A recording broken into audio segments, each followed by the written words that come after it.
J'ai eu envie d'un parfum oriental.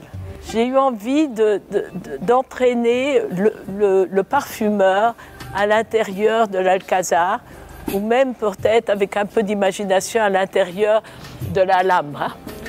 Et traverser ces patios, admirer cette extraordinaire architecture, sentir l'odeur qui rentre par les orifices ouverts, où il n'y a pas de fenêtre, et imaginer ce qu'a dû être la vie dans ces palais sous les califats, avec cette extraordinaire combinaison de culture arabe, mais déjà avec une certaine influence occidentale, ce qu'on appelle ici Moudeja.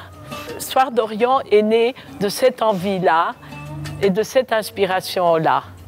Je dois dire que le parfumeur a très bien compris. Et on a quand même gardé l'eau du soir, mais elle est habillée comme les femmes orientales devaient être habillées dans ces endroits-là. Quelle est l'âme de Soir d'Orient? C'est l'âme, je pense, l'âme de cette population arabe espagnole. C'est quelque chose entre l'Orient et l'Occident, avec ce que l'Orient pouvait apporter de meilleur, de plus raffiné, en étant d'admiration de cette civilisation. L'histoire d'Orient est un oriental, mais il est quand même rafraîchi par un cœur floral. C'est un parfum boisé, épicé, chypré, comme l'eau du soir, mais avec un cœur floral, avec cette rose de Turquie. Et je pense que c'est un parfum qui peut aussi bien plaire en Occident qu'en Orient. C'est aussi, je pense, un parfum qui plaira, c'est un féminin, mais qui peut être très très bien porté par les hommes. Les hommes en Orient portent le parfum comme les femmes, et je pense que ce parfum-là, il plaira aussi en Occident aux hommes. Pour moi, Soir d'Orient est surtout une partition de musique. Elle me fait penser aux nuits dans les jardins d'Espagne de Falla.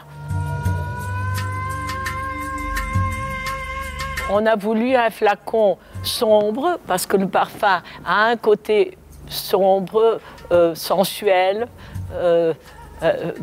féminin, mais aussi boisé. Et on a essayé de reprendre un peu de cette architecture arabe que nous voyons sur les murs ici.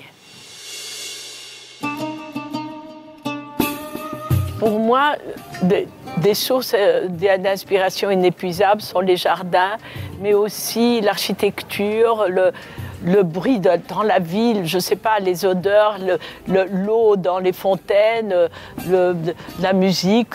Je pense et des coups de cœur. À vrai dire, c'est des coups de cœur pour une senteur qu'on essaye. Maintenant, toutes les senteurs sont possibles. C'est ça ce qu'il y a d'extraordinaire dans la parfumerie moderne, c'est qu'avec la technologie, on peut développer toutes les senteurs qu'on imagine.